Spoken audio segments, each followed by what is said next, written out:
জয় হিন্দ everyone, welcome to my channel Raju the soldier. তো সবাই কেমন আছো? তো সবাই ভালো আছো? একদম প্রিপারেশন চলছে ঠিকঠাক। সামনে এক্সাম 2 মাস পর, 2 মাস থেকে একদম এই 2 মাসটা একদম পুরো প্রপার প্রিপারেশন করো, ঠিক আছে?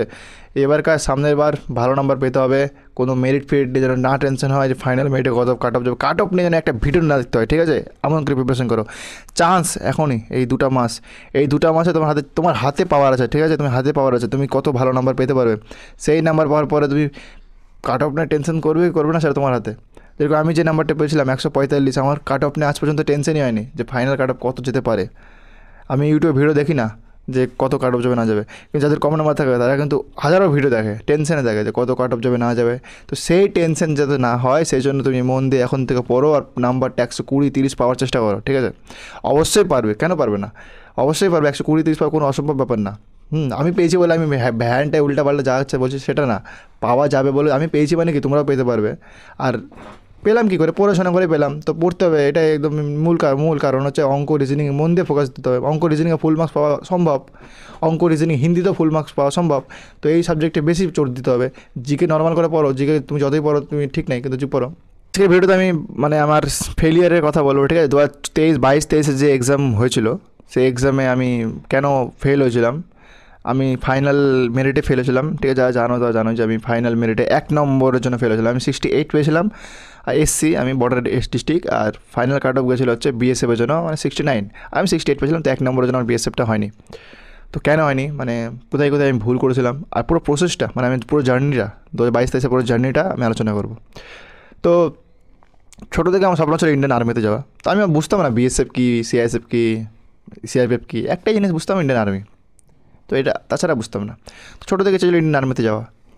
তো যখন আমি একটু রিসার্চ করলাম, তখনও আমি ইন্ডিয়ান আর্মিকে নিয়ে রিসার্চ করতে লাগলাম যে ইন্ডিয়ান আর্মিতে কী করে যাওয়া যায়, কী সিলেবাস, কী বৃত্তান্ত।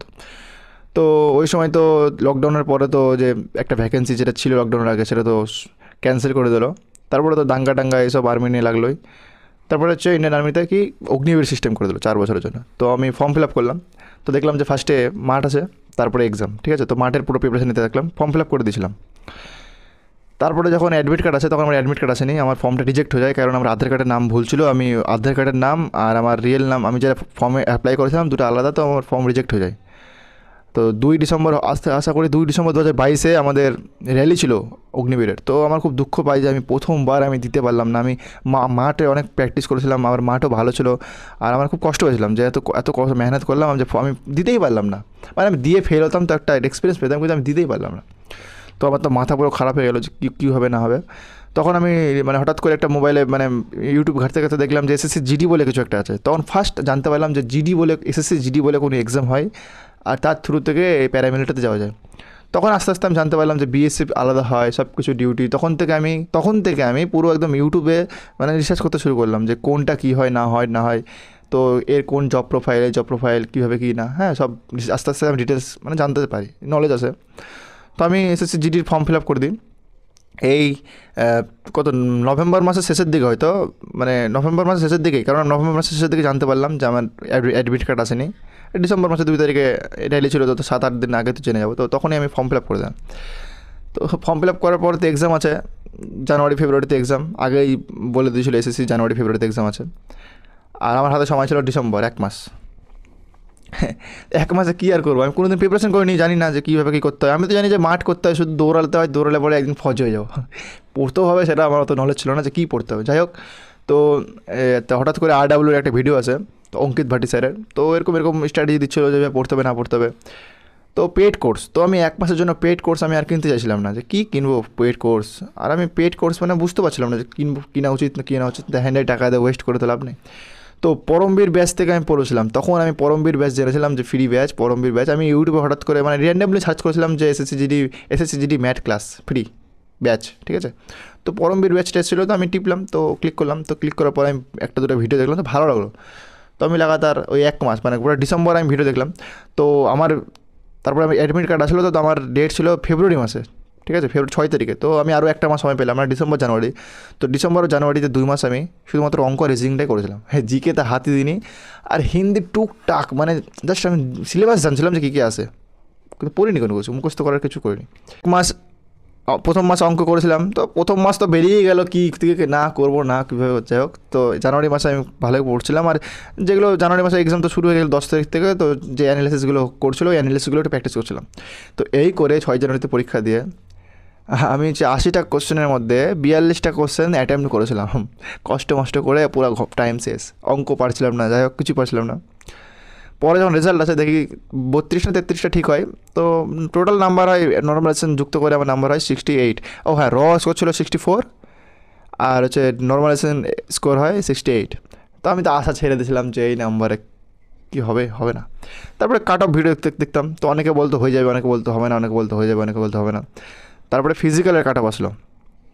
ফিজিক্যালে কাট অফ দেখলাম যে আমাদের এসসি বর্ডার ডিস্ট্রিক্ট 43 নাম্বার আছে। তো তখন মানে ভেবেছিলাম যে 43 নাম্বার থেকে হার্ডলি কত নম্বর বাড়বে। তো পাস্ট দেখছিলাম, মানে তার আগের বছরের কাট অফগুলো দেখছিলাম কত বাড়তে পারে। তো একটা আইডিয়া হচ্ছিলো যে না, হয়ে যেতে পারে। ফাইনাল কাট অফ ম্যাক্সিমাম 65 যেতে পারে, আমার কাছে তো 68 নম্বর বেশি আছে। তো জোরদার ফিজিক্যাল পুরো প্রিপারেশন করছিলাম।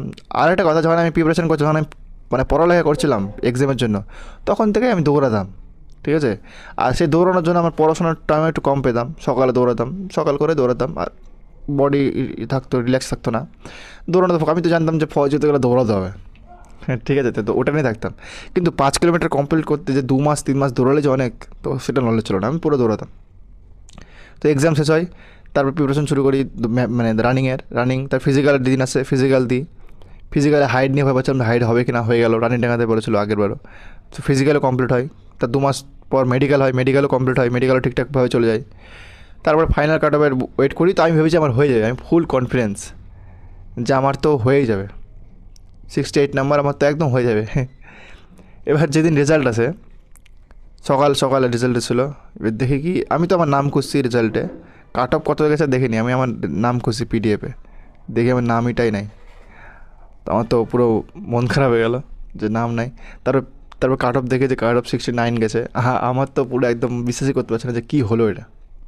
তো যাই হোক, যা হয় ভালোর জন্য হয়। আগের বছর নাম্বারটা কম ছিল, পিএসএফ হয়তো পেতাম, এবার হয়তো নাম্বার বেশি আছে, আমি হয়তো সিআইএসএফ পাবো। আমার পছন্দ সিআইএসএফ, আগে পছন্দ ছিল না সিআইএসএফ, আগে আমার সিআরপি পছন্দ ছিল। তো পরে দেখলাম যে না, সিআইএসএফ অপরচুনিটি বেশি আছে, বা আগে বাড়ার অপরচুনিটি বেশি আছে, মানে আমি যে আগে বাড়তে চাই তার জন্য সিআইএসএফ ঠিক আছে। যেমন আমি সিআইএসএফে গিয়েও পড়াশোনা চালিয়ে যেতে চাই, বা কোনো অফিসারের লাইনে যেতে চাই, ঠিক আছে। এসএসসি সিপিও বা ইউপিএসসি সিএপিএফ, যেটা অ্যাসিস্ট্যান্ট কমান্ডেন্ট হয়, এগুলো থেকে যেতে চাই, তো ঠিক আছে সিআইএসএফটা আমার জন্য। তো এই ছিল আমার 22-23-এর গল্প। মানে আমার ভুল এটাই ছিল যে আমি জানতাম না, আগে থেকে নলেজ ছিল না, আর প্রিপারেশন করার সময় পাইনি। এই যে এখন যে মুহূর্তে ফেব্রুয়ারি মাসে এক্সাম, তো ডিসেম্বর আর জানুয়ারি 2 মাস টাইম আছে। তো এই 2 মাস যারা একদম ধরো নতুন এখন থেকে পড়াশোনা শুরু করবে, তার জন্য তো মুশকিল। কারণ 6 মাস আগে থেকে স্টুডেন্টরা পড়াশোনা শুরু করে দিচ্ছে। আমার ভিডিও যারা দেখে তারা তো অনেক দিন আগে থেকে, আমি তো অনেক দিন আগে ভিডিও বানাতাম, তখন থেকে তো অনেকেই পড়াশোনা স্টার্ট করেছে, এখনও তো সিলেবাস কমপ্লিট। তো তাও যদি এখনও কেউ পড়াশোনা শুরু করোনি, তো করো, অবশ্যই করো, কারণ এক্সপিরিয়েন্স তো পাবে। পাস অফ ফেল অফ করার কথা, এক্সপিরিয়েন্স পাবে। আর যারা প্রিপারেশন করে যাচ্ছ তারা চালিয়ে যাও, তো তোমাদের হাতে এবার কাছে। আর এবার মানে 2024-এ যারা ক্যান্ডিডেট মনে হচ্ছে যাদের নাম আসবে না ফাইনাল লিস্টে, তো তারা তো এই পরের বছর একদম ওদেরই হাতে আছে না লিস্ট, ওদেরই তো। কারণ এবছর যারা পায়নি তারা টপার বলতে গেলে, না পাওয়া থেকে। যেরকম অঙ্কিত ভাটি স্যারের একটা কথা আছে, যারা এই বছর চাকরি পাবে না, মানে ফাইনাল লিস্ট থেকে বেরোবে, তারা এই বছরের টপার। যারা পায়নি তাদের মধ্যে, তো তারা এর পরের বছর অবশ্যই পাবে, শুধু প্রিপারেশান চালিয়ে যাও। আর তারপরে আমি নেক্সট যে 2024-এ যে জার্নি, সেটা আমি নেক্সট ভিডিওতে বলবো, ঠিক আছে, যে এই বছরে কি কেমন করে কী করলাম প্রসেসটা। তো আগের বছর এটাই ছিল, আগের বছর রেজাল্ট ছিল 20 আগস্ট, আর আমি প্রিপারেশন শুরু করেছিলাম 21 আগস্ট থেকে 2024-এর জন্য। 21 আগস্ট সেপ্টেম্বর মাস থেকে ধরো মানে সিরিয়াসলি প্রিপারেশন শুরু হয়েছিল।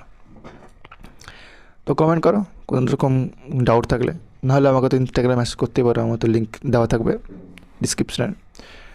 তো আজকের মতো এইটুকুটাই, তো বাই।